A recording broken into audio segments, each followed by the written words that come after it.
Pinagkanulo ng sangkatauhan ang pinakamalakas na bayani at sumali sa hukbong demonyo bago pakasalan ang Demon Queen. Si Leo ay nabubuhay sa mahikal na mundo ng mga halimaw at siya ang pinakamahusay na mandirigma sa mundo.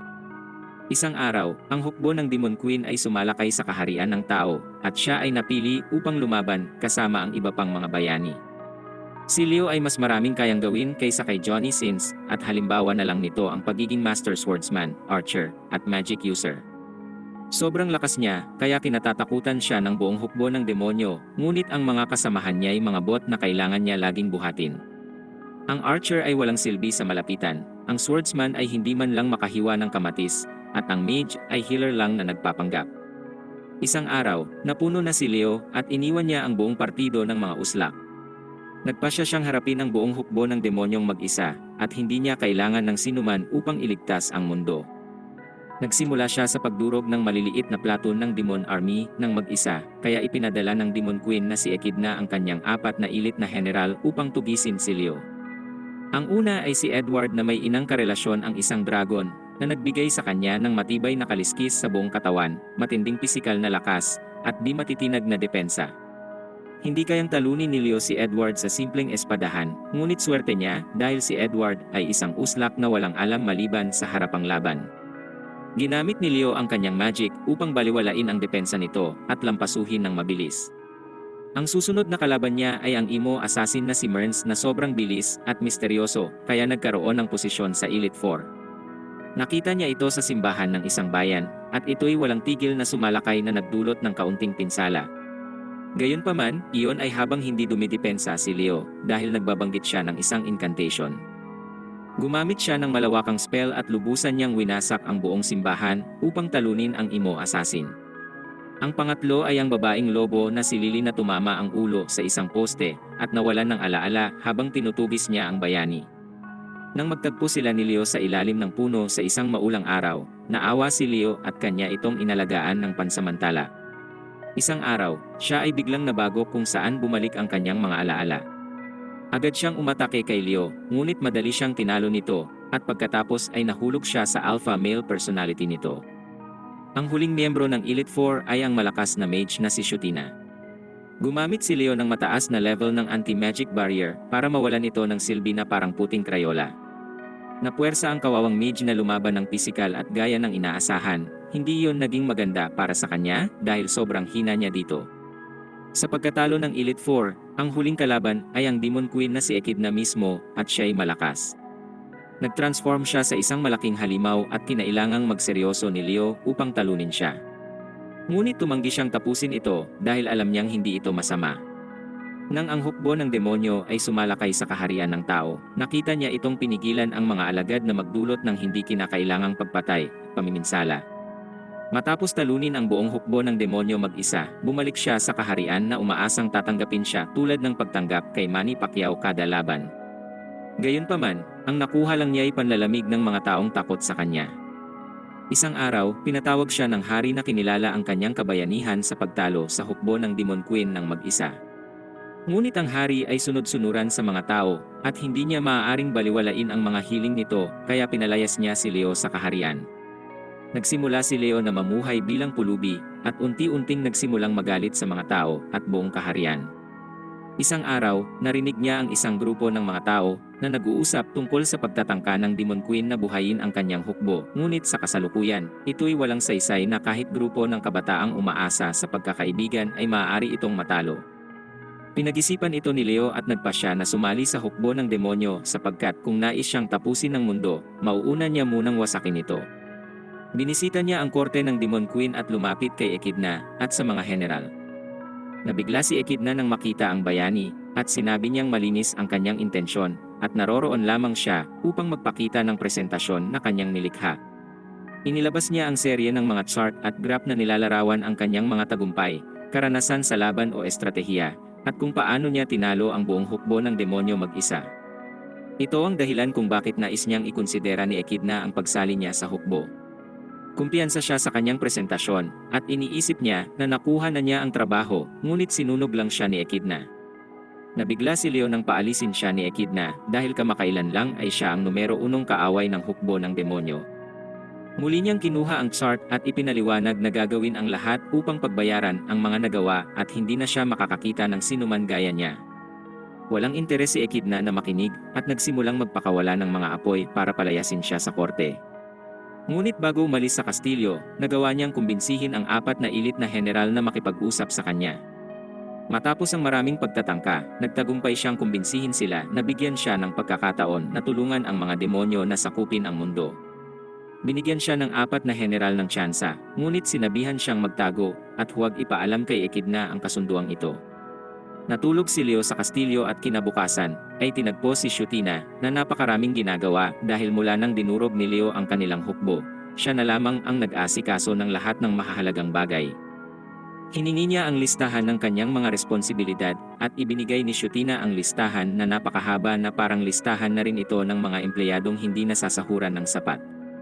Nagulat si Leo sa dami ng trabaho na kailangan niyang gawin mag-isa at tinanong niya kung bakit hindi na lang niya ito ipamahagi sa iba. Sinabi niya na ang karamihan sa trabaho ay siya lang ang makakagawa at wala siyang tiwala na magagawa ito ng iba ng maayos. Kahit magbigay siya ng gawain sa iba, hindi niya matiis na huwag bantayan ang mga ito na nagdudulot lang ng karagdagang trabaho. Pinili ni Leo ang isa sa mga trabaho na pagpuno ng mga reserbang mana ng kastilyo upang matiyak ang tamang pagtakbo ng mga bagay sa loob ng kastilyo. Ipinaliwanag ni Shutina na siya lamang ang makakapuno sa mga reserba dahil ang kanyang magic frequency ay angkop sa mga ito at kung magbabago ang wavelength, ang buong tangke ay sasabog. Ngumiti lamang si Leo at sinabing itutugma niya ang kanyang magic wavelength sa kanya. Tinignan siya nito at napagtanto na may sapat siyang kakayahan upang gawin iyon at pumayag. Nagpalit si Leo at nagsuot ng itim na baluti at gumamit ng peking pangalan upang hindi malaman ng iba kung sino siya. Bumaba siya at sa loob ng kalahating oras ay bumalik para sabihin kay Shutina na tapos na ang trabaho. Siya ay nagulat ngunit sinabihan niya itong kung tapos na ang isang bagay ay maaari na siyang mag-umpisa sa iba pa ngunit sinabi ni Leo na siya ay magpapahinga muna dahil naubos ang kanyang mana. Humiga siya sa sofa at ginamit ang isang spell na magic eye na ginagamit para mag-espiya sa iba. Sinabi ni Leo na magpapahinga siya sandali at panonoorin siyang magtrabaho at sinabi nitong gawin ang kanyang gusto ngunit huwag magtagal. Isang oras ang lumipas at siya ay nasa sofa pa rin. Lumapit si Shutina at sinubukan siyang buhatin, ngunit gumamit siya ng gravity magic upang pabigatin ang sarili at ito'y bumalik sa kanyang upuan na naiinis. Pagkatapos ng 2 oras, lubusan nang napuno si Shutina. Siya ay galit na galit at nilabas ang kanyang staff, habang sinasabi kay Leo na lumabag siya sa nais ni Echidna na bigyan siya ng pagkakataon at ito ang kanyang ipapalit. Si Leo ay umupo na tila takot at sinubukang makipag-usap, ngunit hindi ito interesadong makinig sa kanya. Gayunpaman, bago siya umatake, ay isang babaeng may puting buhok ang pumasok sa silid at sinabing tapos na niya ang pagpuno ng mga reserbang mana. Sobrang naguluhan si Shutina at nagtanong kung ano ang nangyayari.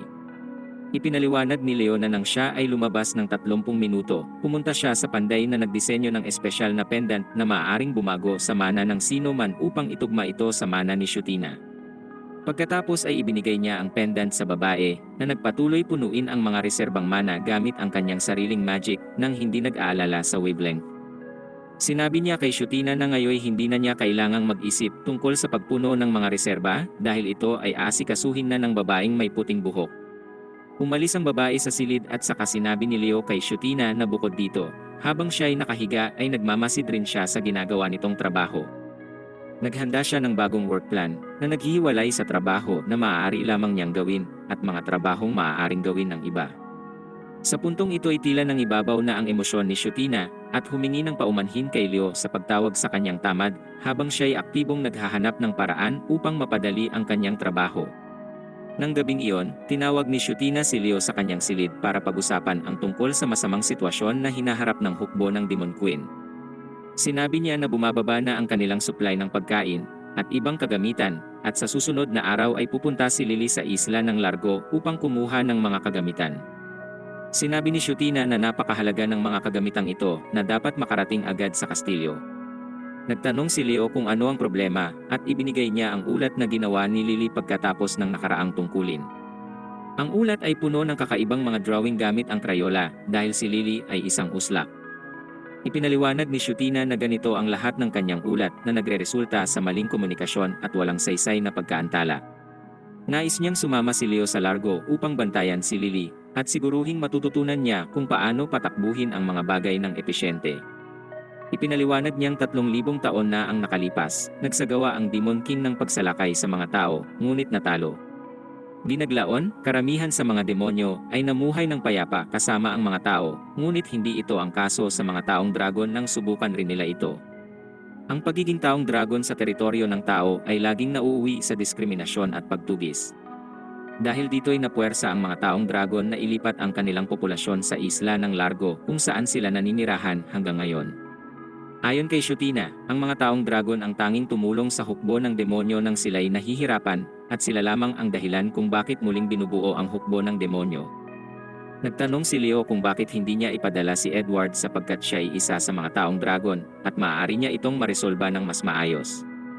Ipinahayag niya na plano niyang ipadala si Edward, ngunit napagtanto niya na kung ito ang pupunta doon, gagawin nito ang lahat ng trabaho, at hindi matututo si Lily.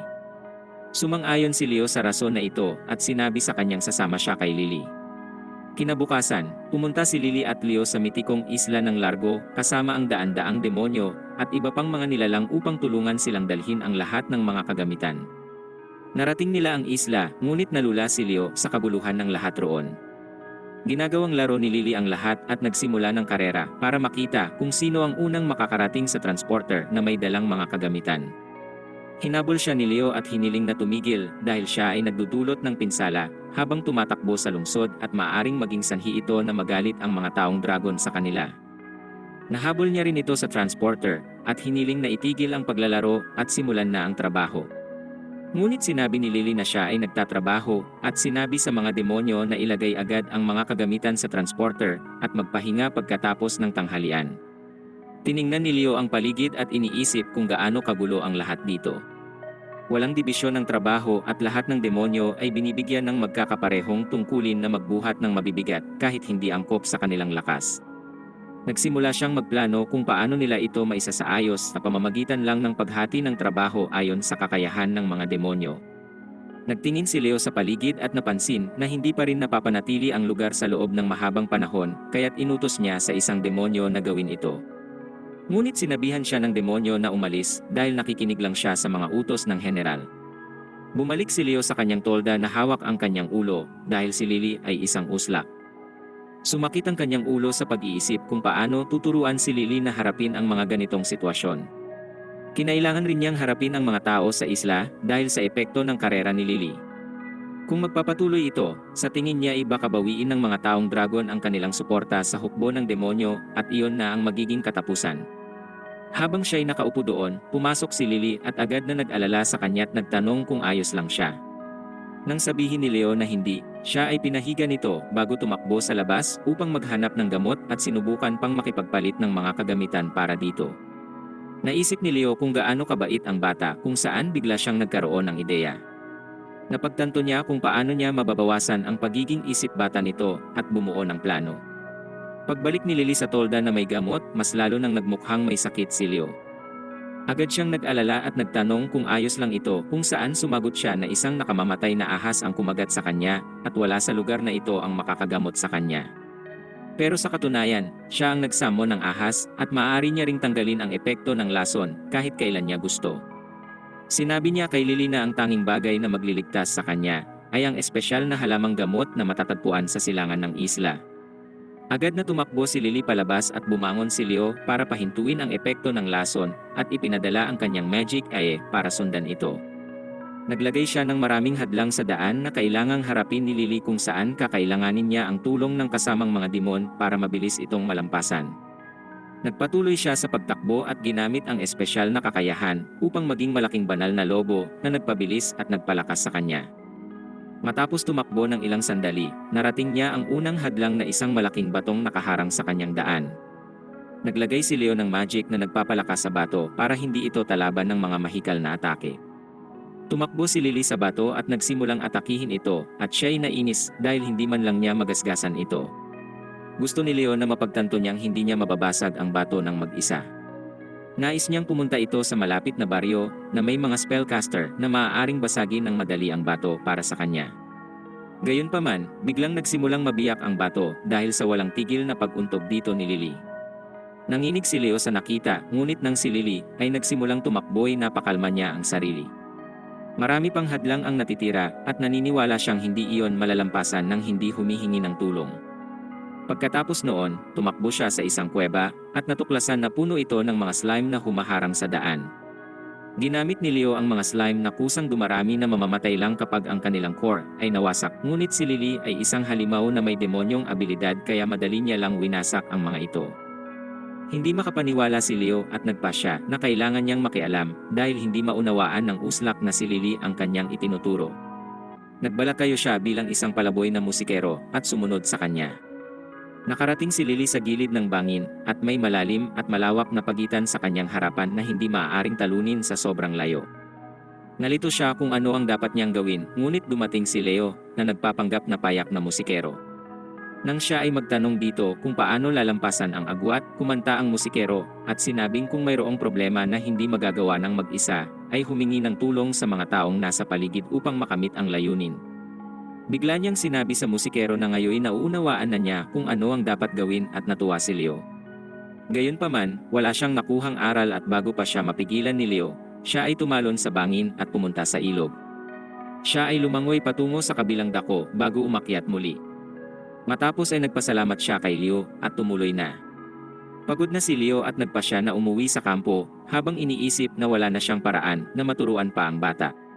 Kinabukasan, nagising siya at natuklasan na bumalik si Lily noong gabi, lumikha ng gamot mula sa mga halaman at binigay ito sa kanya habang natutulog. Nagpasalamat siya rito at naisip na siya ang pinakamabait at pinakatapat na nakilala niya. Biglang naglabas si Lily ng isang papel na puno uli ng kung ano-ano gamit ang mga krayola. Tinignan ito ni Leo at nagulat nang makita niyang lumikha siya ng plano kung paano gagamitin ang kakayahan ng bawat isa at pinamahagi ang trabaho sa mga demonyo nang naaayon sa kanila. Tinanong niya ito kung paano niya naisip ang plano at sinabi niyang habang sinusubukan niyang kunin ang mga halaman, nakilala niya ang isang mabait na musikero na nagturo sa kanya kung paano gagamitin ang mga kasamahan at dito nabuo ang kanyang ideya. Masaya si Leo dito at napagtanto na baka mali siya ng iniisip dahil mas matalino ito kaysa sa kanyang inaakala. Marahil ang kailangan lang niya ay direktang gabay kung ano ang dapat gawin kaysa sa mga palihim na pahiwatig na mahilig gawin ng mga babae. Ang lahat ng kagamitan ay nadala na sa kastilyo at wala nang karagdagang pangyayari kaya inulat na ni Leo ang lahat kay Shutina. Natutuwa siyang naging maayos ang lahat at sinabi sa kanya na agad siyang pinapatawag sa silid ni Echidna. Natakot si Leo sa ideya ng pagpunta sa silid ni Echidna dahil naisip niyang palalayasin siya nito sa sandaling malaman nito ang tunay niyang pagkakakilanlan. Alam niya na ito'y bihasa sa pakikipaglaban tulad ni Edward at mahusay sa magic gaya ni Shutina, kaya mahirap itong maloko, ngunit kung hindi siya agad pupunta, baka isipin nitong may itinatago siya. Natakot din si Shutina dahil siya ang nagbigay ng trabaho ng hindi sinasabi sa Reyna, ngunit nagpakatatag si Leo at sinabi na huwag mag-alala dahil haharapin niya si Echidna ng mag-isa. Nagpalit siya sa kanyang itim na armor at pinuntahan si Echidna sa kanyang silid. Pumasok siya sa silid at binati siya ng lasing at masayang si Echidna. Sumigaw siya na talagang gusto niyang makilala ang taong tumulong na bawasan ang trabaho ni Shutina pati ang nagturo kay Lily kung paano magtrabaho ng epesyente. Agad niya itong dinirekta sa mahabang mesang napupuno ng mga pagkain mula sa iba't ibang panig ng mundo at napakaraming alak. Kalmadong nagpunta si Leo sa kanyang pwesto at umupo bago kumain at uminom kasama si Echidna. Ngunit habang nag-uusap, biglang nagtanong si Echidna kung bakit may suot siyang helmet habang uminom at kumakain kaya sinabihan siyang alisin ito. Nagulat si Leo at sinabing siya ay sobrang pangit na gustong dukutin ng mga babae ang sariling mga mata kapag nakikita siya, kaya't kinakailangan niyang mag-armor sa lahat ng oras. Sobrang lasing na si Echidna para humingi pa ng pahintulot at nagtungo sa kanya para simulang tanggalin ang helmet. Agad na sinubukang magpalit ng mukha ni Leo, ngunit dahil sa sobrang bilis ng pangyayari, ang naisip niya lang ay palitan ang kanyang mukha sa mukha ng ibang tao. Ikinagulat ito ni Echidna sapagkat inaasahan niya na siya ay isang demon. Pagkatapos, bumalik siya sa upuan at nagsimula silang mag-inuman uli. Gusto nang makaalis ni Leo sa sitwasyong ito sa lalong madaling panahon, kaya nag-alok siya ng mas marami pang alak at umaasa na siya ay malalasing at matutulog na. Ngunit napakalakas nitong uminom at matapos sa kanyang mga baso, kinuha na niya ang bote mismo at nagsimulang uminom mula rito. Pagkatapos nito, sinabi niya na malugod na tinatanggap ang sinuman sa hukbong demonyo sapagkat hindi sila nandidiskrimina mapatao man o demonyo. Iniisip ni Leo na ito na ang panahon upang makuha ang saloobin nito at nagtanong kung bakit hindi niya pinayagan ang bayaning si Leo na sumali sa hukbo kung hindi siya nandidiskrimina. Biglang nagbago ang ekspresyon ni Echidna at nagsimulang magalit sa kasuklam-suklam na bayaning hindi niya kailanman papayagang makapasok sa kanyang hukbo kahit ano pa ang kanyang gawin. Maaaring mas mahalaga siya kaysa sa 1,000 tao, ngunit hindi pa rin siya papayag dahil marahil sisirain nito ang hukbo ng mga demonyo mula sa loob.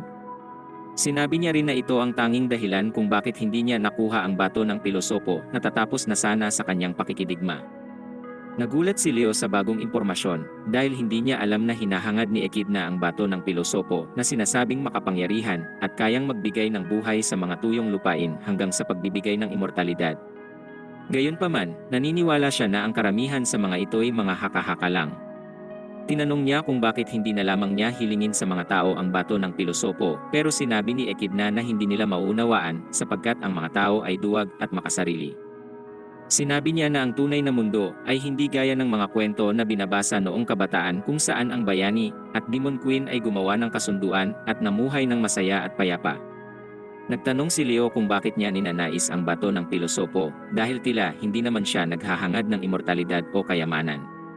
Sinabi ni Echidna na ang mundo ng mga demonyo ay mas malala pa sa Chernobyl dahil wala ritong sinag ng araw, ang tubig ay nakamamatay, ang lupa ay tigang, at ang hangin ay nakalalason. Bukod dito, ang mga Demon Clan ay patuloy na nag-aaway-away at nagsasanhi ng walang kabuluhang mga karahasan. Gusto niyang gamitin ang bato ng pilosopo upang gawing maganda ang mundo ng mga demonyo na nararapat tirhan. Naantig si Leo sa kanyang mga layunin at nagpasya na hindi na niya kayang panatilihin ang pagtatago matapos nitong ganap na buksan ang sarili. Malapit na niyang ibunyag ang kanyang tunay na pagkakakilanlan, subalit bago siya makapagsalita, dumating si Lily at Shutina at sinabihan siya na ang dalawang general na si Edward at Murns ay biglang nawala. Nabigla si Echidna sa pangyayaring ito. Nagiwan rin ang dalawang umalis na general ng mga liham para sa kanya. Sinulat ni Murns na siya ay aalis para maglakbay at huwag na siyang hanapin samantalang sinabi naman ni Edward sa liham na binigo niya ang reyna sa pagiging walang silbi at tatapusin na niya ang kanyang buhay. Agad na sinabi ni Leo kay Echidna na susundan niya si Murns kaya dapat nilang habulin si Edward at sumang-ayon siya. Gayunpaman, nang subukang lumakad ni Echidna ay nagsimula siyang gumuwang dahil sa alak. Pero siya'y kakaiba at dumighay lang ng apoy na nagpalinaw muli sa kanyang diwa. Agad na tumakbo si Leo sa labas upang habulin si Murns at sinundan ang mahinang bakas ng magic papunta sa kagubatan. Habang siya'y tumatakbo, bigla siyang inatake ng mga kutsilyo, ngunit naiwasan niya ang mga ito. Lumitaw si Murns mula sa kagubatan at nagsimulang umatake kay Leo, ngunit nakadepensa siya at pagkatapos ay agad na inalis ang armor upang ipakita ang sarili. Kumalma si Murns at umupo sila sa isang kahoy. Tinanong ni Leo ang dahilan ni Murns sa pagtakas at natutunan niya na lalaki pala si Murns at hindi niya gusto na lagi siyang napagkakamalan na isang babae. Nagtaka si Leo kung bakit siya tumakas dahil lang sa simpleng rason na ito at kung nais niyang lisanin ang hukbo ng demonyo, ngunit sinabi ni Murns na hindi. Ipinahayag niya na ang hukbo ng demonyo ang tanging lugar na tumanggap sa kanyang kakayahan at nagbigay importansya sa kanyang damdamin. Ang tunay na dahilan kung bakit siya tumakas ay dahil natatakot siyang sa loob ng 3 araw ay kailangan niyang interviewin ang mga taong nag-a-apply na maging espiya at siya ay may malalang kaso ng pagiging introvert. Tumingin si Leo sa kanya upang unawain kung siya'y nagbibiro, ngunit napagtanto niya na si Murns ay seryoso. Tinanong niya si Murns sa mga nauna nitong trabaho at kung paano niya hinarap ang mga ganitong sitwasyon dati dahil siya nooy isang guildmaster. Sinabi ni Murns na pinapaubayan niya ang pakikipag-usap at iba pang mga extrovert na bagay sa assistant, ngunit ngayoy wala nang gagawa nito kaya naisip niyang maglakbay at pumunta sa iba't ibang mga nayon upang mahasa ang kanyang pakikipag-usap at pakikisalamuha sa iba.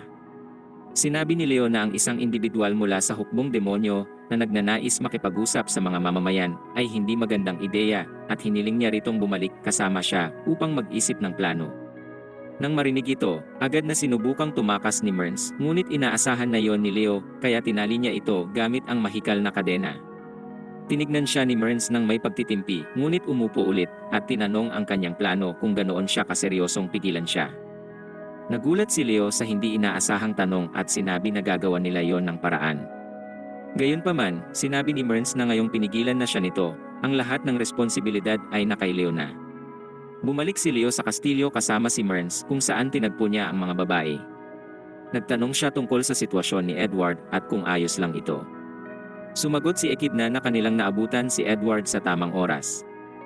Sinubukan niyang tapusin ang sarili gamit ang ilang espada, ngunit hindi alam ng Uslak na hindi tumatalab ang normal na sandata sa kaliskis ng dragon, kaya't wala ring nangyari. Sinabi ni Echidna na sa ngayon ay binabantayan si Edward ng kanyang anak, para siguraduhin na hindi siya gagawa ng anumang kauslakan. Sinabi ni Leo kay Echidna na asikasuhin si Edward. Samantala, siya naman ang asikaso sa sitwasyon ni Mearns. Bumalik siya sa assassin at nagplano upang gumaling ito sa pakikisalamuha. Nagtrabaho siya sa isang tavern sa loob ng kastilyo at naging waiter, kasama si Mearns na syempre ay naging waitress naman dahil sa kanyang itsura. Nagsimula silang maglingkod sa mga tao at sa karamihan ng oras ay sumusunod lang si Mearns kay Leo na siyang nakikipag-usap sa mga tao. Tinuruan siya nito ng ilang mga teknik na maaaring makatulong para gumaling siya sa pakikipag-usap. Sinabi niya dito na laging makinig sa sinasabi ng iba, unawain kung ano ang gusto nito, at pagkatapos ay sumagot ayon doon. Pinalabas niya si Mearns at pinakuha ang mga order ng mga taong nakaupo. Pumunta siya, ngunit biglang pumasok ang magulong grupo ng mga wolf demon at nagsimulang mag-ingay. Lumapit si Mearns at tinanong kung ano ang nais nila. Ang pinuno ng grupo ay pabalang na sinabing gusto nila ng karne at alak. Nagtanong si Mearns kung anong uri ng karne ang gusto nila at nagrekomenda ng ilan. Gayunpaman, hindi siya pinakinggan ng pinuno at sinimulan siyang bastusin dahil iniisip nitong siya'y isang babae. Napuno na si Mearns kaya inarmbar niya ito't binalian ng braso. Agad siyang inatake ng mga alipores nito, ngunit madali niyang nilampaso ang mga ito at tinapon sa labas. Matapos ang kanilang trabaho, pareho silang bumalik sa silid ni Leo kung saan sinabi nito kay Mearns na namangha siya sa ginawa nito at gumagaling na siyang makipag-usap sa mga tao. Ikinatuwa ito ni Mearns at pinasalamatan siya para sa pagsasanay.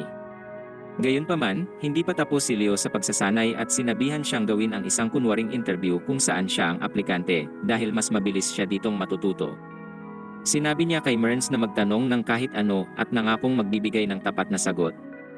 Agad nitong tinanong ang tunay na dahilan kung bakit siya sumali sa hukbo ng Demon Queen dahil duda siyang gusto talagang durugin ni Leo ang sangkatauhan. Nagulat si Leo sa tanong na ito at sinubukan niyang magbiro upang iwasan ang sitwasyon, ngunit patuloy na nagpumilit si Mearns. Tinanong niya kung bakit wala siyang galit sa sangkatauhan na tulad ng sa kanya. Ipinanganak si Mearns na kalahating demonyo at kalahating tao kaya hindi siya tanggap ng mga tao. Nang maglaon, binili siya ng isang malaking organisasyon ng mga espiya na ginamit siya upang tumapos ng mga target at itinuring siyang piyesa na maaari lang itapon. Swerte na magaling siyang assassin, kaya't siya'y nakaligtas sa mga panahong iyon, ngunit nagsimulang lumala ang kanyang galit sa sangkatauhan. Kaya nang marinig niyang ang Demon Queen ay magsisimula ng digmaan laban sa mga tao ay palihim siyang tumulong. Isang beses habang siya'y nasa isang malaking bayan, binuksan niya ang pangunahing pasukan nito para makapasok ang hukbo ng walang kumukontra. Inaasahan niya na papaslangin nila ang lahat ng tao sa kanilang pagpasok, ngunit sa kanyang pagkagulat, siniguro ni Echidna ang pag-iwas sa walang saysay na karahasan. Hindi lang iyon dahil hinuli niya ang lahat ng tiwaling politiko at sinamsam ang kanilang mga yaman at pagkain para ipamahagi sa mga mahihirap at nagugutom na tao sa bayan.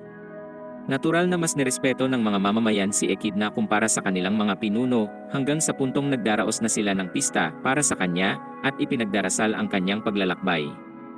Nang malaman ito ni Mearns, siya'y lubos na nagulat at nais niyang makita mismo kung anong mayroon sa reynang ito kaya lumapit siya kay Echidna.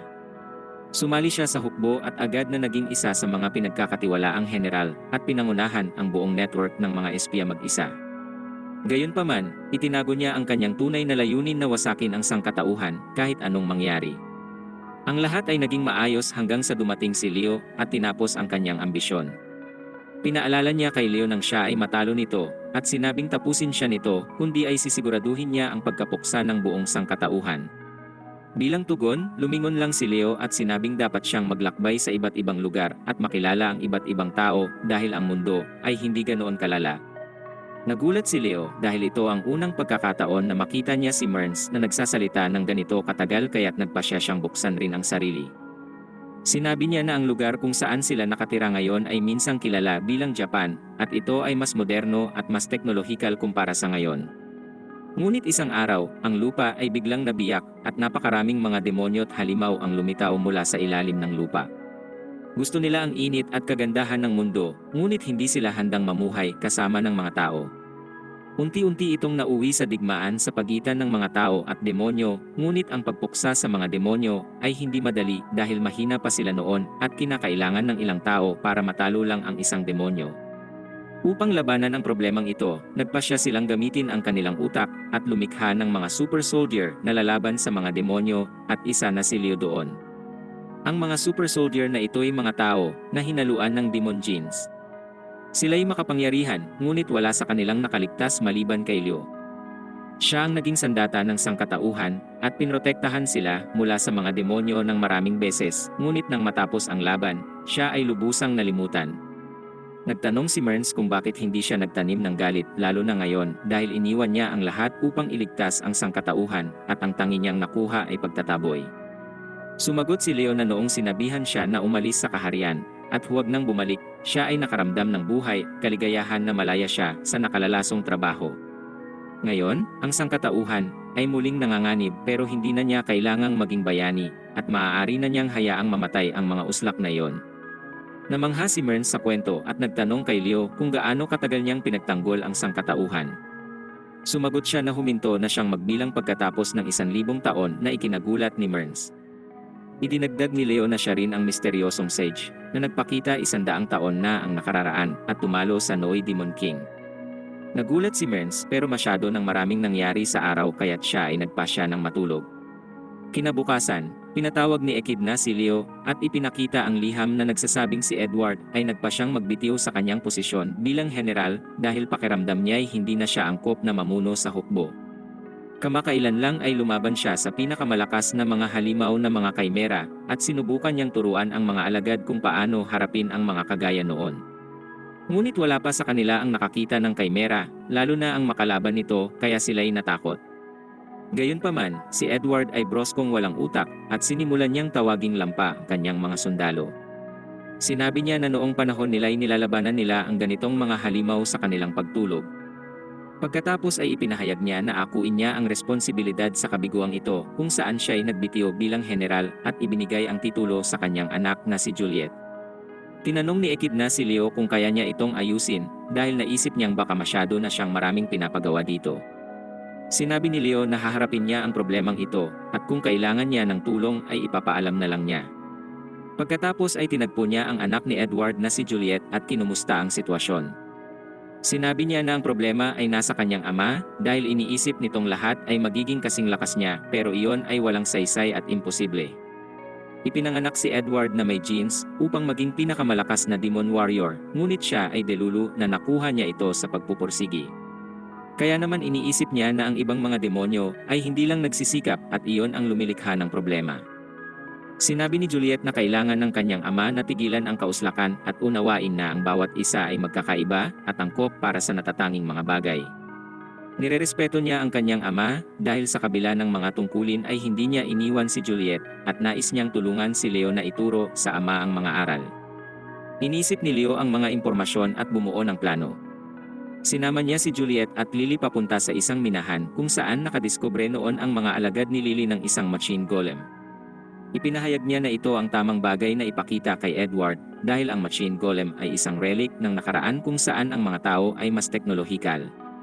Ito ay partikular na nilikha upang talunin ang malalakas na demonyo at kahit si Edward ay hindi matatapatan ito. Pagkatapos ay pinrograma niya ang golem na lumitaw malapit sa pinagsasanayan ni Edward kasama ang mga sundalo at naging invisible upang tignan ang kanilang reaksyon. Lumitaw ang golem mula sa kabubatan at nagsimulang lumakad patungo sa kanila. Ang mga sundalo ay natakot at gusto nang tumakbo, ngunit agad silang inutusan ni Edward na atakihin ang golem. Sumunod sila sa kanyang utos at tumakbo patungo sa golem, ngunit ang kanilang mga sandata ay parang mga toothpick lang kumpara sa armor ng golem. Tumakbo sila pabalik kay Edward at sinabing wala silang magagawa. Sinabi niyang manatili sila sa laban dahil ang tunay na sundalo ay hindi umaatras. Sinubukan ng mga demonyo na manatili sa posisyon, ngunit biglang huminto ang golem. Nalito si Leo dahil hindi niya alam kung bakit ito nangyari. Gayunpaman, nang simulan ng golem na ipunin ang kanyang laser beam at itutok sa mga demonyo, napagtanto niyang sila'y nasa peligro kung hindi siya tutulong. Napilitan si Leo na agad lumikha ng mahikal na barikada upang protektahan sila dahil ang beam ay may sapat na lakas upang wasakin ang isang bundok. Ginamit uli ng golem ang laser, ngunit nakalikha uli si Leo ng barrier para kontrahin ang atake. Ngunit sa pagkakataong ito, ang mga demonyo ay tumakbo palayo at iniwan si Edward mag-isa sa laban. Tumanggi siyang umurong at sumugod sa golem upang labanan ito. Naglabas ang golem ng laser sword upang atakihin siya, ngunit sumigaw si Leo kay Edward na umilag kaya nakaligtas ito. Ginamit uli ng golem ang laser beam na halos di naiwasan ni Edward kaya nasaktan ang kanyang balikat. Sinabi ni Leo kay Edward na gagabayan niya ito at kailangan niya lang gawin ang eksaktong sasabihin niya. Gayunpaman, ang kanyang mga tagubilin ay masyadong komplikado para sa barako na maintindihan at palagi siyang nangangamba. Tinawag siya ni Leo na isang uslak dahil hindi niya alam kung paano harapin ang golem at ipinahayag ni Edward na maaaring madali lang ito para kay Leo, ngunit wala pang nakakakita ng kalaban na gaya nito. Iyon ang nais ni Leo na kanyang maunawaan at sinabi niya kay Edward na atakihin ang espada ng golem mula sa gilid upang ito'y masira. Sumunod si Edward sa kanyang sinabi at sinira ang espada nito nang dumating ang kanyang anak at sinabing atakihin niya ang bewang ng golem dahil iyon ang mahina nitong bahagi. Sinunod ni Edward ang payo at sinaksak ito sa bewang na nagpahinto dito, subalit bigla na lang lumikha ang golem ng kakaibang tunog na nakilala ni Leo bilang pagtawag ng backup. Biglang lumitaw ang tatlo pang mga golem mula sa kuweba, ngunit swerte dahil inaasahan na ito ni Echidna kaya pumunta siya roon upang tapusin ang tatlong golem. Inatake niya ang mga ito gamit ang flame magic na nagsanhi ng kanilang pagsabog. Pagkatapos, ipinaliwanag ni Leo kay Edward na kailangan niyang turuan ng maayos ang mga alagad dahil kung hindi ay wala silang magagawang kahit ano. Gaya rin ng kanyang kawalan ng alam sa golem, ang mga tauhan ay wala ring alam sa mga kaimera dahil hindi pa nila ito nakakalaban noon. Nagpayo si Leo kay Edward na maging pasensyoso sa pagtuturo sa kanila upang mas maunawaan nila ang kanyang mga sinasabi. Kinilala ni Edward ang kanyang pagkakamali at humingi ng paumanhin sa naging pagtrato niya sa mga tauhan at nangako na magiging mas mabuting general. Pagkatapos nito, tumanggap si Leo ng mabuting balita mula kay Shutina at sinabing bibigyan siya ngayon ng promosyon ni Echidna. Ibinunyag ni Shutina na sinabi ni Merns sa Elite 4 ang nakaraan ni Leo at gusto niyang malaman kung nagsinungaling ito para makuha ang trabaho. Siniguro ni Leo na aaminin niya ang lahat sa Demon Queen at 4 na general ngayon. Kinausap siya ni Shutina at nais niyang huwag muna itong ipaalam kay Echidna bago ang kanyang senyales. Bigla niyang napansin si Leo na nagbabasa ng aklat at sinabi nitong isa iyon sa kanyang paboritong kwento na tungkol sa demonyong si Abrad na unang demonyong tumanggap ng Nobel Peace Prize para sa pagtataguyod ng kapayapaan sa pagitan ng mga tao at mga demonyo. Sinabi ni Shutina na kahit si Echidna ay gusto ang aklat na iyon, ngunit dahil dito ay nagduda siya sa pagbubunyag ni Leo ng lihim. Umalis siya upang gawin ang kanyang trabaho at tiningnan muli ni Leo ang aklat. Tulad ng nangyayari sa mga palabas, ang Abrad sa aklat ay mas gwapo kaysa sa totoong buhay at ito'y natagpuan ni Leo sa unang digmaan ng mga demonyo at tao. Tinutok ni Leo ang kanyang espada sa demonyong si Abrad na nagpahayag na hindi siya naroroon para makipaglaban sa mga tao. Pinilit niya na hindi lahat ng mga demonyo ay masama at may mga tulad niya na dumating lang doon upang makatakas sa patuloy na digmaan at sakuna sa Demon Realm. Sinabi ni Abrad kay Leo na aksidenteng nabuksan ng Demon King ang isang portal papunta sa mundo ng mga tao kaya't hindi niya pinalampas ang pagkakataong iyon. Naintriga si Leo sa sinasabi ng demonyo at hiniling niyang magkwento pa ito tungkol sa kanyang paglalakbay at mga obserbasyon. Natutunan niya na ang Demon Realm ay naghihirap dahil sa masamang pamumuno at ang mundo ng mga tao ay mas payapa kaysa roon. Kaya naman nang magbukas ang portal ay nagpasya ang mga demonyo na lumipat sa mundo ng mga tao. Ngunit ang mga agresibo ang unang pumasok at agad na umatake sa mga tao na pinagmulan ng digmaan. Sinabi ni Abrad na gusto niyang bumalik sa kanilang mundo, ngunit isinara ng Demon King ang portal at iniwan ang lahat para mamatay sa mundo ng mga tao. Nagreklamo siya na ang mataas na rank na mga demonyo ang masama at ang mga tulad niyang nasa ibaba ay nagdurusa dahil dito. Noong panahong iyon, si Leo ay sobrang iba sa kasalukuyan dahil wala siya noong anumang emosyon. Kahit na ganoon, naisip niyang mahalaga si Abrad dahil sa mga impormasyon na maaari nitong ibigay. Ito ang dahilan kung bakit dinala niya ang demonyo sa isang pasilidad sa halip na tapusin ito. Kinabahan si Ibrad dahil sa katahimikan at tinanong niya si Leo kung ano ang kanyang pangalan. Nagulat siya nang ngumiti si Leo sa kanyang tanong dahil wala pang nagtatanong sa kanya noon at binuksan niya ang sarili sa demonyo. Sinabi niya na isa siya sa 12 artipisyal na super soldier na nilikha upang lumaban sa mga demonyo at protektahan ang sangkatauhan. Naawa si Abrad dito at tinanong si Leo kung ano ang kanyang gagawin pagkatapos niyang pabalikin ang mga demonyo sa kanilang mundo. Sumagot siya na maghihintay siya ng isa pang krisis kung saan maaari niyang iligtas ang sangkatauhan. Sinabi ni Abrad na iyon ang eksaktong problema dahil sa panahon ng kapayapaan, wala siyang dahilan upang mabuhay ngunit hindi rin siya mamamatay ng natural tulad ng normal na tao. May iwan siyang walang layunin at naguguluhan habang umaasa na magkatrahedya ang mundo upang magawa ang kanyang tungkulin bilang bayani ng paulit-ulit. Ang kanyang mga salita ay tumatak kay Leo, ngunit siniguro niya na siya ang pinakamahina sa 12 artipisyal na bayani at tiyak na mamamatay siya sa digmaan. Pagkatapos noon, dumating ang pangalawang hukbo upang dalhin si Abrad sa kustodiya at nagpasya siyang italaga ang buhay sa pagdadala ng kapayapaan sa mga demonyo at tao. Nang dinala na siya ng mga sundalo, sinigaw niya kay Leo ang kanyang pamamaalam at sinabing kung hindi na siya kakailanganin ng sangkatauhan sa hinaharap, dapat niyang gawin ang gusto niya.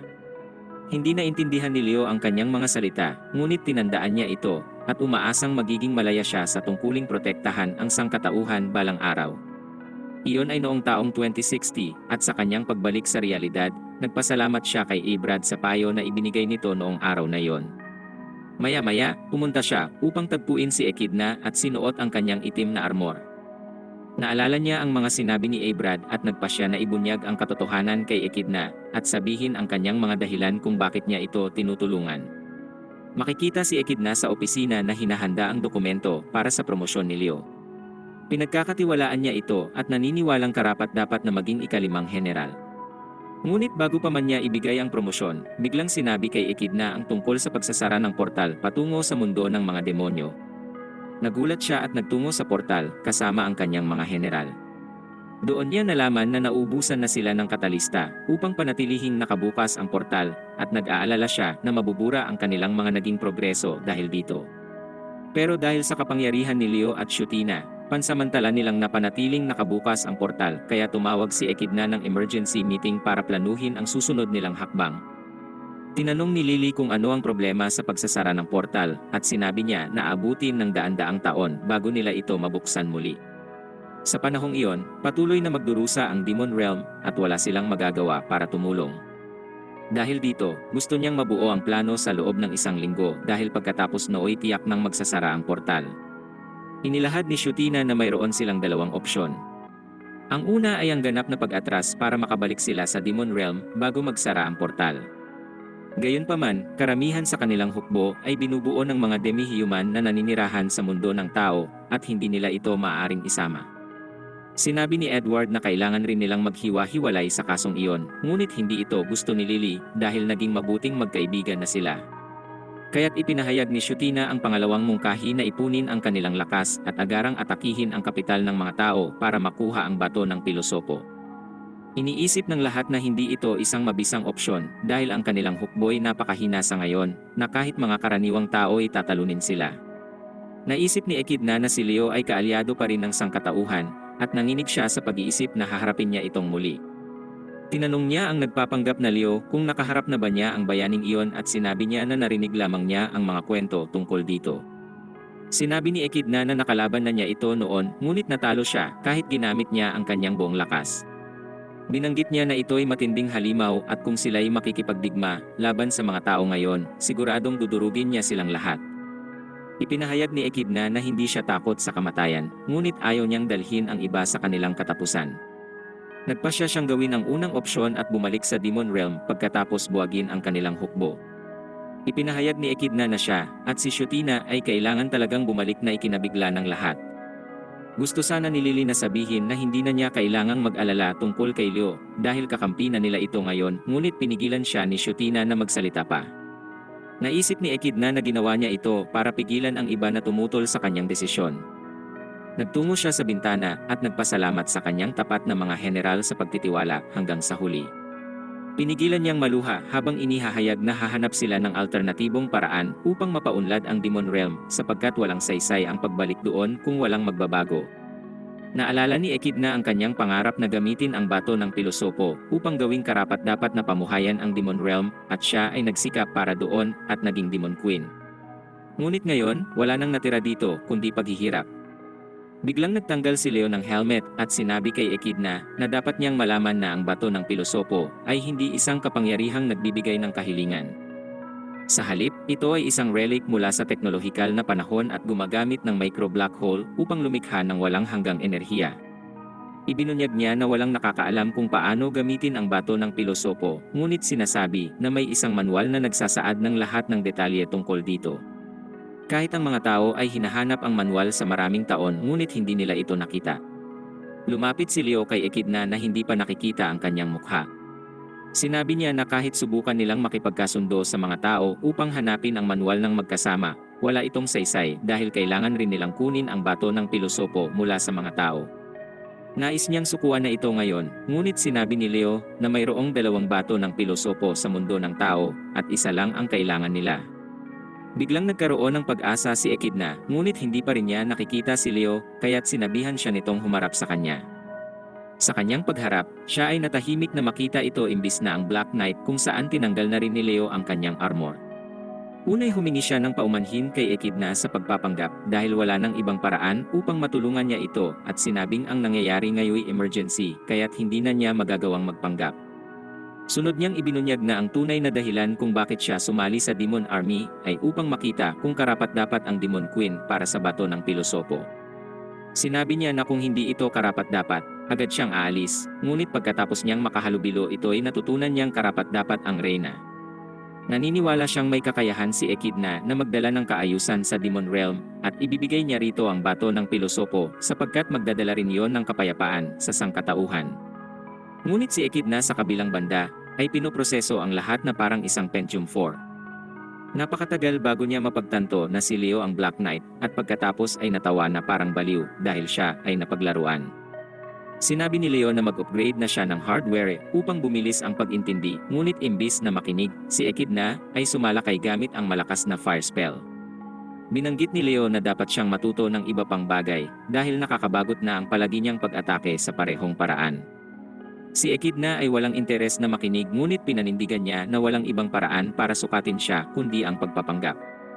Sinabi niya na kung hindi niya binago ang kanyang pagkakakilanlan, hindi niya ito makakausap at sinabi ni Echidna na tama siya. Sinabihan niya itong kumain na lang ng nakalalasong kabute at dumumi hanggang mamatay na ikinamangha ng mga general dahil sa kanyang imahinasyon. Bukod pa sa panloloko sa kanya, nagagalit si Echidna na hindi man lang nasaktan si Leo kahit na harapan niya itong inatake. Biglang kumapit si Lily at Shutina sa kanya at sinabi na totoo ang tulong na ibinigay ni Leo sa kanila. Sumang-ayon rin si Edward at Merns at habang patuloy siyang pinupuri ng lahat, pumayag itong pakinggan siya. Pagkatapos, sinabi ni Leo na ang ikalawang bato ng pilosopo ay nakatago sa kabundukan at isang makapangyarihang tagapangalaga ang nagbabantay dito. Iniisip ni Echidna na kung para kay Leo ay makapangyarihan ang tagapangalaga, marahil ay napakalakas nito, ngunit pinangako ng mga general na kaya nilang manalo sa kanilang teamwork. Matapos nito, dinala ni Leo ang reyna at 4 na general sa kabundukang nagyelo. Hindi pa rin lubos na nagtitiwala si Echidna at nagtanong kung sigurado ba siyang naroroon ang ikalawang bato ng pilosopo. Siniguro niya na nandoon iyon at pagkatapos ay nagsimula silang magbatuhan ng insulto sa isa't isa. Sobrang nilalamig si Lily dahil hindi siya sanay sa ganitong klima, ngunit ayos lang naman ang iba. Nang magsambit si Shutina ng magic upang mapainit siya, sinabi ni Leo na ang bato ay nasa tuktok sa kanilang harapan. Dumiretso si Echidna sa tuktok kasama si Leo na nagsasabing gusto niyang kausapin ito tungkol sa isang bagay. Ipinahayag niya na ang bato ng pilosopo ay malaking proyekto para sa kanya sa loob ng ilang taon at ngayong plano niya itong ipasa sa mga demonyo, gusto niyang makinig sila sa lahat ng kanyang sasabihin. Una niyang sinabi na ang bato ay hindi isang magical item na maaaring buhayin ang kalupaan sa isang gabi o gawing alak ang tubig, kundi ay isang generator ng enerhiya. Gusto niyang magkasundo ang mga demonyo at mga tao kapag nakuha na nila ang bato. Pagkatapos ay dapat magtulungan ang dalawang lahi na mahanap ang manual sa paggamit nito. Binanggit ni Echidna na kamakailan lamang, iniisip niya na imposibleng makamit ang tunay na kapayapaan sa mga tao, ngunit dahil kay Leo, nagbago ang kanyang pananaw. Sinabi niyang kahit pa posible ang kapayapaan, hindi ito madaling makamit at ipinahayag na siya ang pinakamalakas na Demon Queen sa kasaysayan at gagawin niya ang lahat para magtagumpay. Pinuri ni Leo ang kanyang determinasyon, ngunit pakiramdam ni Echidna ay may kakaibang lungkot dito. Gayunpaman, agad siyang bumalik sa kanyang normal na sarili, at sinabi na kahit ang pinakamalakas na Demon Queen ay walang panama sa kanya. Nagbatuhan sila ng niebe at masaya ang mga general na magkasundo talaga ang dalawa. Pagkatapos, tinanong ni Echidna si Leo kung bakit niya alam ang tungkol sa mekanikal na sibilisasyon dahil 3,000 taon na ang nakaraan ng unang sakupin ng mga demonyo ang mundo ng mga tao. Sinabi niyang ipinanganak siya noon at hindi nakasabay ang utak ni Echidna habang pinoproseso ang impormasyong iyon. Ibinunyag ni Leo ang katotohanan na isa siyang artipisyal na bioweapon na ginawa upang labanan ang mga demonyo. Sinabi niya na ang kanyang espesyalidad ay iangkop ang sarili sa kada sitwasyon at kopyahin ang anumang abilidad na kanyang nakikita. Ipinahayag ni Leo na siya ang bunga ng 3,000 taon ng karanasan, at dito napagtanto ni Echidna na wala pa sa katiting ang nakikita niya sa tunay na lakas nito. Binanggit niya na kung alam niya lang ang tunay na lakas nito, hindi siya magsisimula ng digmaan laban sa mga tao. Ngunit nagbiro siya na hindi sila magkikita kung ganoon. Pagkatapos, ibinunyag ni Leo na lahat ng iba pang artipisyal na bayani ay namatay sa digmaan at siya lang ang natira. Ang kanyang tanging layunin ay protektahan ang mga tao, at sa napakahabang panahoy iyon lang ang dahilan niya para mabuhay. Sinabi ni Leo na paulit-ulit niyang pinrotektahan ang mundo, ngunit sa panahon ng kapayapaan, nagnanais siya ng mas maraming panganib upang kailanganin siya ng mga tao. Hindi niya magawang tamasahin ang kapayapaan, at naisip niyang nawalan na siya ng silbi dahil doon. Naniniwala siya na ngayoy hadlang na lang siya sa mga tao sa pagprotekta sa kanila dahil kahit wala ang kanyang tulong, magagawa pa rin nilang mabuhay at umunlad. Ipinahayag niya na nawawala na siya sa katinuan dahil dito, at kung magpapatuloy iyon, maaari niyang simulan ang kanyang kasamaan at sirain ang mundo para lang mailigtas ito. Nagtanong siya kay Echidna kung alam nito ang dapat niyang gawin, at bago pa ito makasagot, dumating ang Elite Four. Saglit silang namangha sa tanawin at nagtanong kung nasaan ang makapangyarihang tagapangalaga. Nagtungo si Leo sa unahan at saka ipinahayag na walang tagapangalaga dahil nasa kanya ang bato ng pilosopo. Ipinaliwanag niya na ito ang kanyang puso na nagbibigay sa kanya ng walang hanggang kapangyarihan, at kung gusto nila itong kunin ay dapat nila siyang tapusin. Nagulat ang lahat sa narinig at nagpakilala uli si Leo sa huling pagkakataon. Sinabi niya na siya ang dating bayaning pumigil sa Demon Queen na si Echidna, at ngayoy wawasakin na niya ang sangkatauhan kung hindi siya pipigilan. Wala silang maintindihan sa nangyayari, at nang subukan ni Shutina na lumapit sa kanya, nagpakawala si Leo ng babala upang palayuin siya. Pagkatapos, sinabi niya kay Echidna na kung gusto nitong makuha ang bato ng pilosopo para sa kapayapaan ng mga demonyo at tao ay kailangan siyang pigilan ito. Bigla niyang inatake ang mga demonyo at sinabihan sila na maging mga bayani na magliligtas sa sangkatauhan. Biglang naalala ni Echidna ang unang pagkakataon na narinig niya ang tungkol sa bayani noong siya'y bata pa. Isang musikero ang kumanta tungkol sa bayaning may kapangyarihang hindi maipaliwanag sa mga salita. Tinalo niya ang unang Demon King na isang mahusay na mandirigma, at ang pangalawang hari ng mga demonyo na isang henyong salamangkero. Sinabi ng musikero kay Echidna na kung sakaling siya'y maging Demon Queen, hindi niya dapat harapin ang bayani sa laban dahil iyon na ang kanyang magiging katapusan.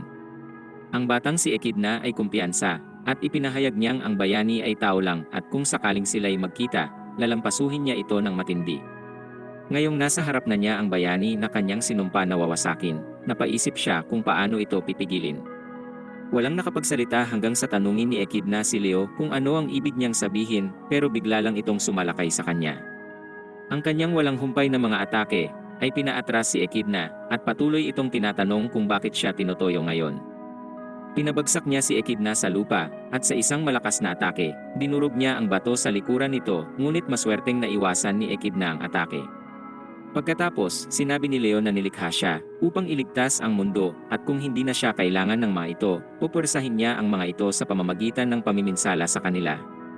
Nagpakawala siya ng atake kay Lily na nakaiwas naman rito. Tinanong siya ni Echidna kung bakit niya sinusubukang sirain ang mismong bagay na kanyang pinrotektahan ng matagal, at sumagot siyang pinanatili niyang ligtas ang mundo sa loob ng libu-libong taon kaya karapatan niyang sirain ito paminsan-minsan.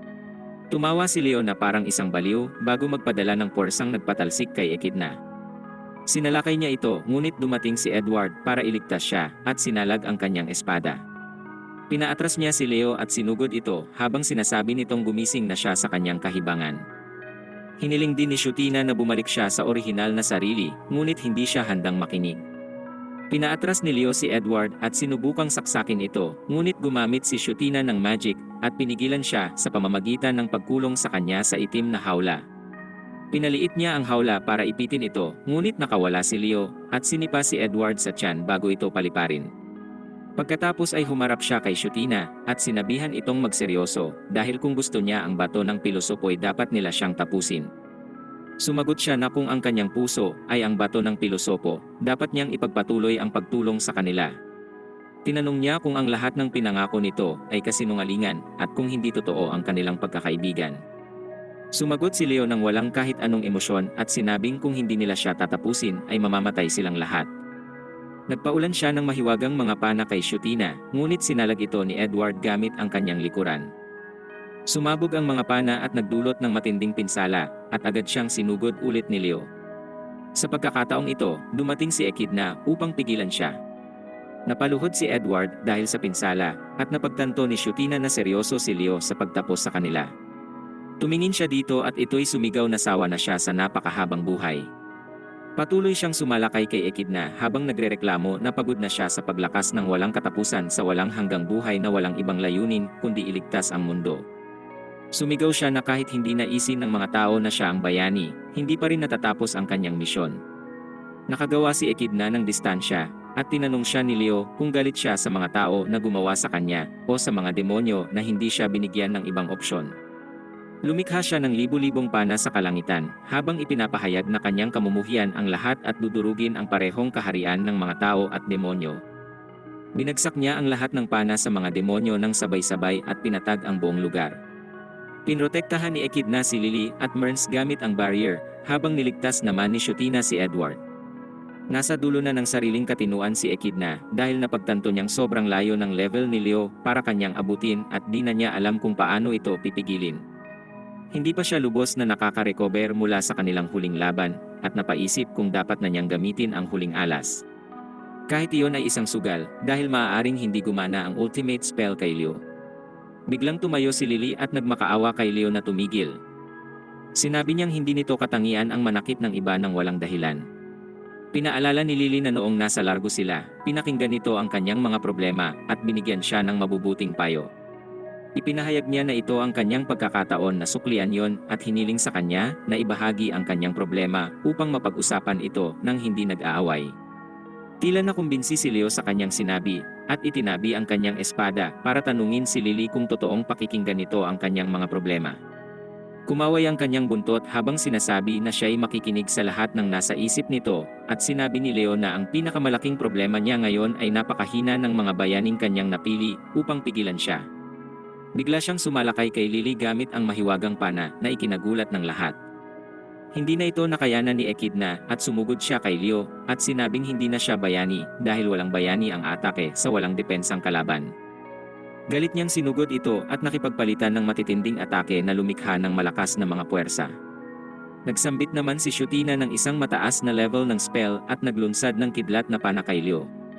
Tumama ito ng direkta, ngunit kahit iyon ay hindi sapat upang magdulot ng pinsala sa kanya. Sumigaw si Leo na ang mga bayaning kanyang pinili upang pigilan siya ay seryoso na sa wakas at sinabi sa kanilang sumugod ng may intensyong tapusin siya. Bumangon si Edward at sinabi na gagawin ang kanyang hinihiling. Pinasalamatan niya si Leo sa pagtuturo na maging maunawain sa kahinaan ng kanyang mga alagad at tinawag niya itong tunay na lalaki at kaibigan. Tinanong siya ni Leo kung ito pa rin ang kanyang iniisip at buong pagmamalaki niyang sinagot na lubos pa rin niya itong nirerespeto. Iyon ang dahilan kung bakit gusto niyang pigilan ito anuman ang mangyari. Pinamalas ni Edward ang kanyang dugo ng dragon para balutin ang katawan sa matigas na kaliskis at pinalaki ang kanyang mga pakpak kaya napagtanto ni Echidna na seryoso na ito ngayon. Sumugod si Edward patungo kay Leo na nagpapahayag na pipigilan siyang mapunta sa kadiliman bilang kanyang kaibigan. Nagbigay siya ng malakas na atake at bumuga ng apoy kay Leo na madali namang iniwasan nito. Pagkatapos ay nagbigay siya ng isa pang malakas na atake, ngunit hinawakan ni Leo ang kanyang espada bago gamitin ang isang ice spell upang patigasin ang kanyang espada't katawan. Sinabi ng General na Dragon na hindi ito sapat upang talunin siya, ngunit biglang gumamit si Leo ng malakas na fire spell sa kanya. Ang biglang pagbabago sa temperatura na ito ay nagpahina sa kanyang kaliskis at pinatalsik siya ni Leo sa isang bato. Dahil sa kanilang galit, nagpakawala si Echidna at Shutina ng pinagsamang atake sa kanya. Sumalakay si Echidna gamit ang kanyang espada at naghintay kay Shutina na ikulong si Leo sa batong bilangguan bago siya atakihin ng malakas na fire spell. Gayunpaman, wala itong dinulot na pinsala kay Leo kahit sa kanyang damit at napagtanto ni Echidna na katapusan na talaga nila.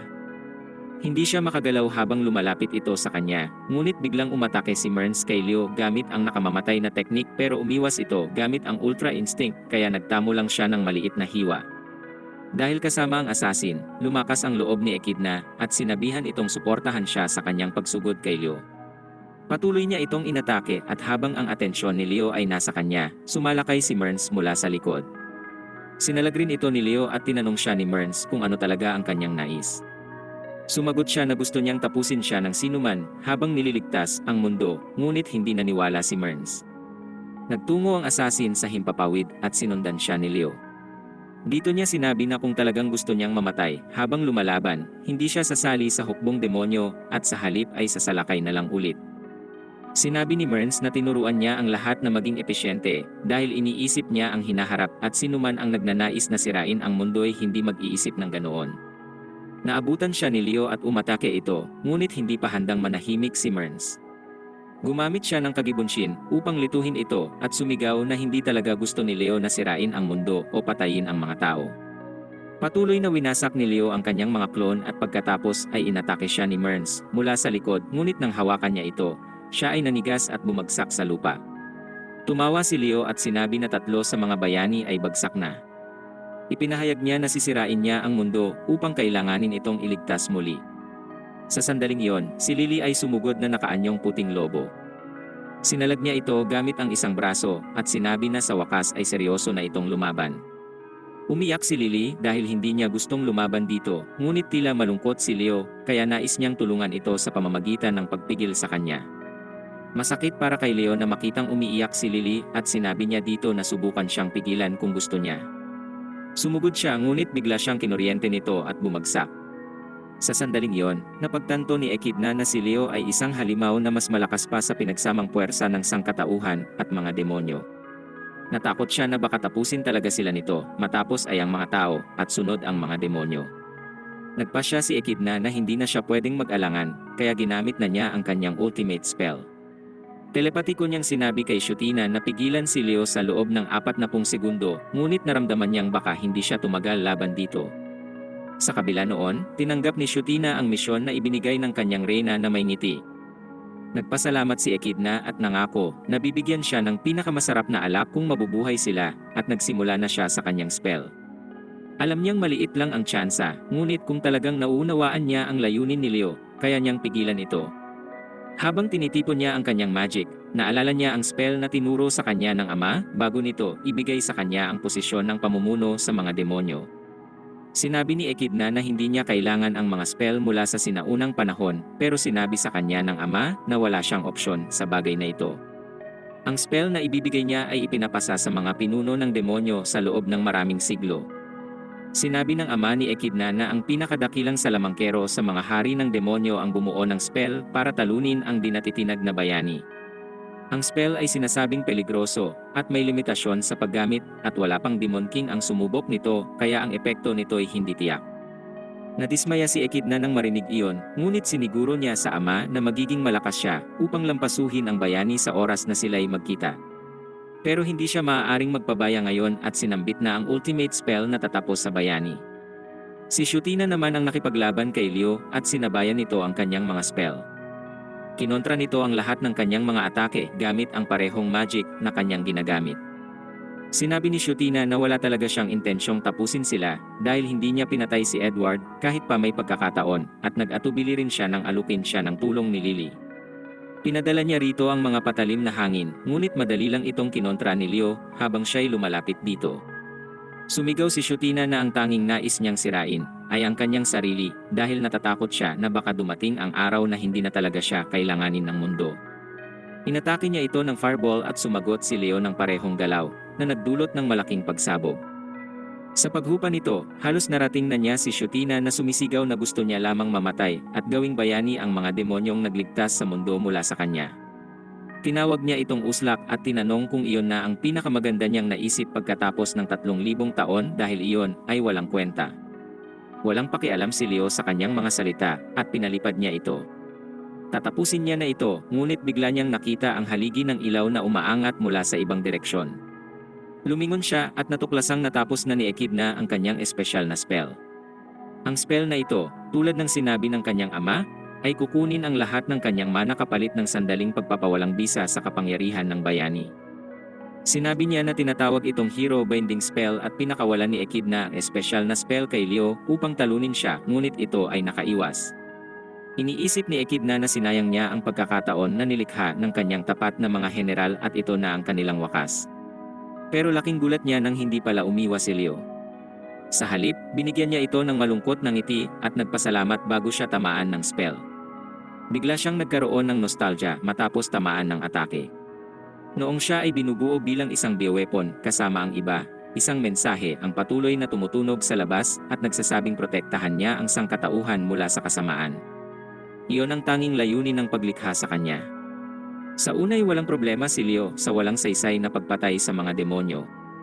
May rason siyang mabuhay sa mundong iyon, pati mabubuting kaibigan na kasama niyang lumalaban sa mga kaaway. Nagtagumpay silang dalhin ang kapayapaan sa mundo at si Leo ay wala pang alam noon kaya nagdiwang siya kasama ang mga normal na tao.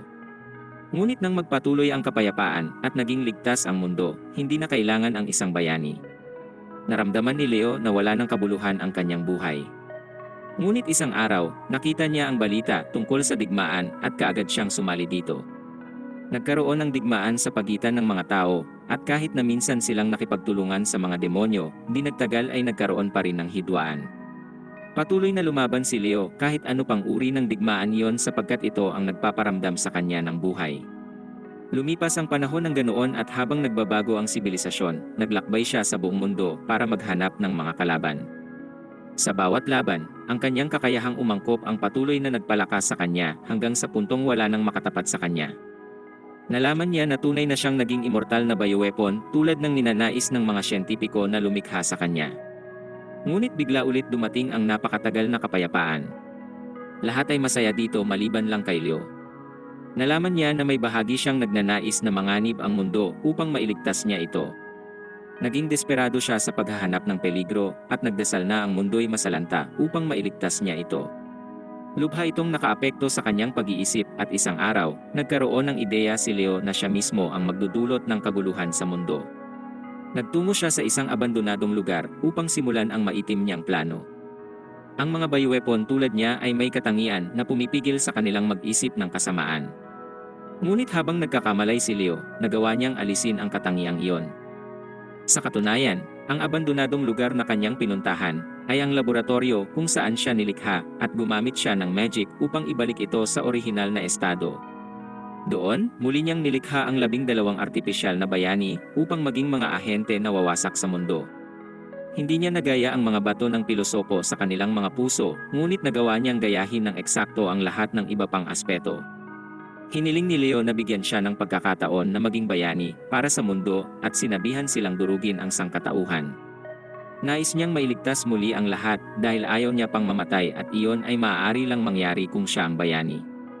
Ngunit isang araw, nakatanggap siya ng balita mula sa isang sundalo na nakapasok ang mga demonyo sa kanilang kaharian. Sinabi ni Leo na siya na ang bahala sa lahat at bigla niyang napagtanto na gagawa siya ng napakasamang bagay. Tumakbo siya pabalik sa lihim na laboratorio at nakita na ang mga bayani ay nagsisimula ng lumaki. Nagulantang si Leo at inisip na baka sila ay maging tunay na mga halimaw na kanyang nilikha kaya agad niyang sinira ang pasilidad. Sa puntong iyon, napagtanto niya na hindi na siya isang bayani, kundi isang demonyong may ibang anyo. Ang mensahe upang iligtas ang sangkatauhan ay nagpaulit-ulit sa kanyang isipan at naramdaman niyang ang kasamaan na kailangan niyang sugpuin para sa mundo ay siya na mismo. Ito ang dahilan kaya bumuo siya ng plano para sa kanyang sitwasyon. Nang maglaon, umalis si Leo upang harapin ang Demon Queen at kanyang hukbo. Sa pakikipaglaban, alam niyang kailangan na niyang tumigil sa pagiging bayani.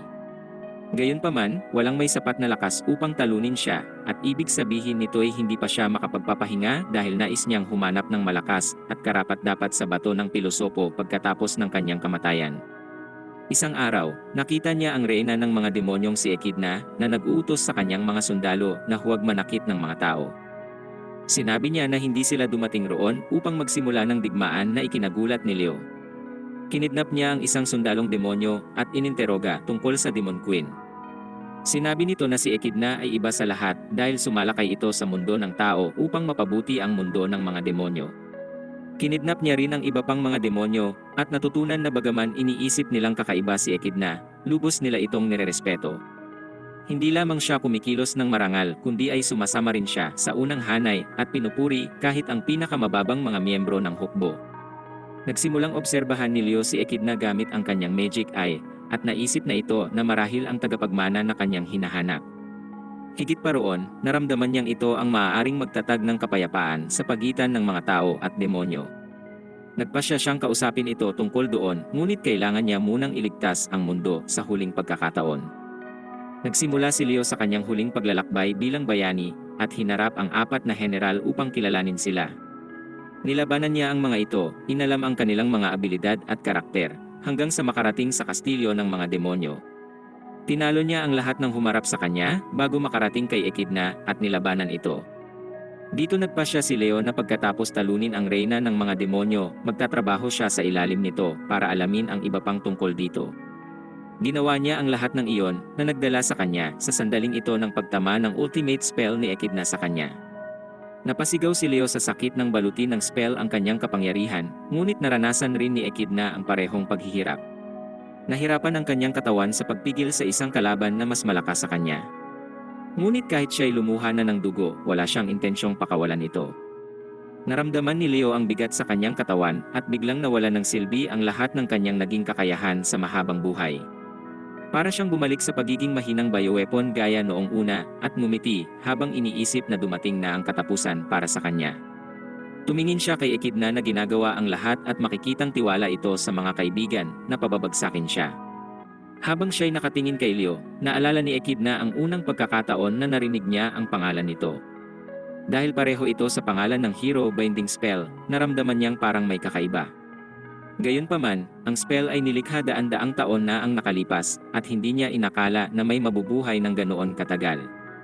Nang malaman niyang namumuhay na si Leo ng 3,000 taon, napagtanto niyang tama ang kanyang unang iniisip. Naawa siya sa bayaning walang kaibigan, pamilya, at walang lugar na matatawag na tahanan.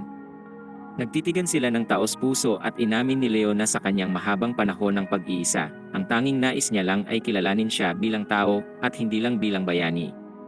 Kahit ngayon ay ayaw niyang mamatay at nais niyang may magligtas sa kanya mula sa malungkot niyang kapalaran. Natutuwa si Leo na pinili niya si Echidna at ang Elite Four bilang mga huling kasama at tiwala siyang madadala nila ang kapayapaan para sa lahat balang araw. Masaya siyang nakatrabaho sila at nais niya pang tamasahin ang kanilang kumpanya at higit sa lahat, nais niya pang mabuhay.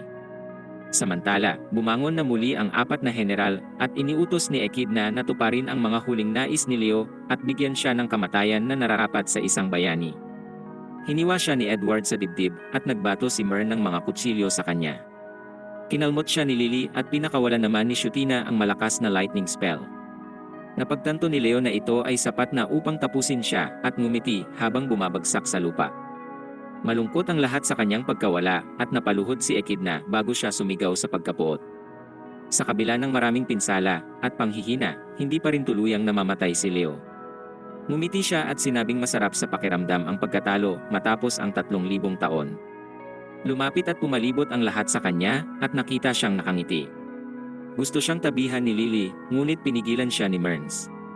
Tinanong ni Echidna kung natuwa ba siyang magkunwaring kalaban at sinabi niya na masaya siya. Nagreklamo siya na sinadya nitong huwag magseryoso at hinayaan ang spell na tumama sa kanya. Natawa si Leo at sinabing naawa siya sa kanila dahil natatalo na sila ng malala. Tinanong siya ni Shutina kung plano na niya ito mula umpisa at sinabi niya na lahat ay umayon sa kanyang plano. Nagalit si Echidna sa kanya sa paggawa nito dahil halos mamatay silang 5 para lang sa kanyang kapilyuhan. Sinabi ni Leo na kunin na ngayon ang bato ng pilosopo na kanyang puso dahil may 5 minuto na lang para dito.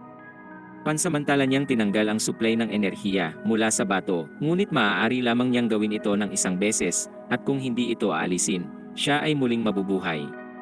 Tinanong sa kanya ni Merns kung kailangan lang nilang bunutin ito, at hiniling ni Leo na subukan niya kung kumpiyansa siya. Lumapit si Merns ngunit pinigilan siya ni Lily, at sinabing ayaw niyang mawala si Leo. Sumigaw rin siya kay Echidna na huwag itong tapusin at nagsimulang umiyak. Tumingin si Echidna sa kanya, at kay Leo na nakangiti pa rin na parang bata. Iniisip niya na siya ay naging bayani hanggang dulo dahil hindi niya planong tapusin sila o sirain ang mundo. Gusto lang niyang sila ang tumapos sa kanya, at maging mga bayaning nagligtas sa parehong mundo. Tinanong niya ito kung mayroon siyang pagsisisi, at sinabi ni Leo na wala dahil naranasan na niya ang lahat ng kanyang kahilingan. Nagpasya si Echidna na oras na upang hatakin ang bato, at nagsimulang umiyak si Lily. May huli pa siyang sasabihin at humingi siya ng paumanhin sa lahat ng abala na kanyang idinulot. Dahil dito, lumuhod si Echidna sa kanyang tabi at nagpaalam sa lahat. Gayunpaman, sa halip na bunutin ang bato mula sa kanyang dibdib ay binigyan siya ni Echidna ng sampal bago tapakan ang kanyang alaga. Sinabi niya na malaking abala para sa Demon Queen na makipag-usap ng kapayapaan sa mga tao dahil lang hiniling ito ng isang namatay na bayani. Pagkatapos ay sinabi niya kay Leo na magalak dahil opisyal niya itong itinatalaga bilang ambasador sa pagitan ng mundo ng tao at demonyo dahil sa kanyang kapangyarihan at kaalaman. Nang marinig ito ni Leo, nagpanik siya dahil nauubos na ang oras. Inutusan niya si Edward na bunutin ang bato, ngunit tinawanan lang siya nito at sinabi na lubos siyang sumasang-ayon kay Echidna. Ipinahayag niyang wala ng ibang mas angkop na maging ambasador kundi ang isang taong nabuhay ng 3,000 taon. Dinagdag pa ni Edward na gusto rin siya ng kanyang anak, kaya nais niya na manatili itong buhay para sa kanya. Siya'y lumuhod sa harap nito upang ikonsidera ang kanyang desisyon at tinawag siyang uslak ni Leo. Bigla siyang inupuan ni Lily at nag-umpisang bumulyaw at nagtanong kung bakit niya inakalang masusolusyonan niya ang lahat ng mag-isa. Sinabi niya na kung problemado siya, maaari rin siyang kausapin nito tulad ng ginawa nito para sa kanya. Bigla siyang umiyak pagkatapos noon at sinabi na hindi niya maunawaan kung bakit gusto nitong mamatay pero palagi lang siyang naroroon upang tumulong kapag kailangan siya nito. Sumunod si Merns at umaasa si Leo na kahit papaano ay magagawa niyang maanalisa ng maayos ang sitwasyon. Ngunit sinimulan siyang sipain ni Merns at ipinaalala na siya ang nagturo sa kanya kung paano makipag-usap sa iba. Sinabi niya na halata sa kinikilos ni Leo na gusto nitong mabuhay at kung ganoon niya talaga ito kagusto, wala siyang ibang dapat gawin kundi mabuhay. Sinipa niya ito ng paulit-ulit at si Leo ay lumapit kay Shutina para humingi ng tulong dahil 2 minuto na lang bago siya muling makarecover. Tinutok ni Shutina ang kanyang staff at inutos na sabihin ang dahilan kung bakit gusto niyang mamatay. Sumigaw si Leo na gusto niyang mamatay upang protektahan ang sangkatauhan. Hindi siya dapat mag-isip ng masamang mga bagay, ngunit napasobra ang kanyang kamalayan at nalagpasan niya ang limitasyong iyon. Sinabi ni Shutina kay Leo na kung ang kanyang kamalayan ang pinagmumulan ng masasamang pag-iisip, dito rin nanggagaling ang kanyang kagustuhan na protektahan ang sangkatauhan. Sinabi niya na hindi yun posible, ngunit sinigawan siya nito na subukan. Walang ibang opsyon si Leo kaya't nag-focus siya at pumunta sa kanyang kamalayan kung saan ang mensaheng protektahan ang sangkatauhan mula sa kasamaan ay paulit-ulit.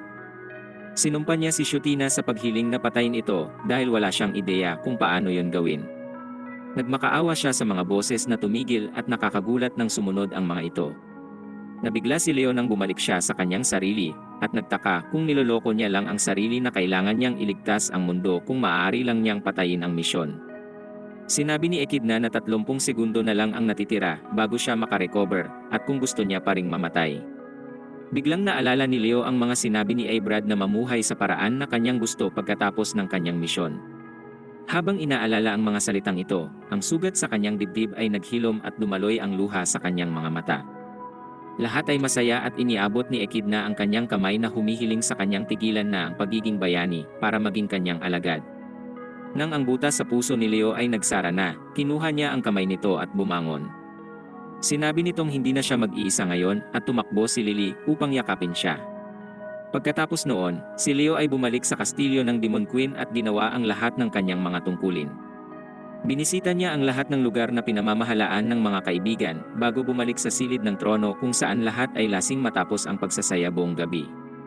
Sinabi ni Leo na talagang pabaya sila minsan at sumang-ayon si Echidna mula sa sofa.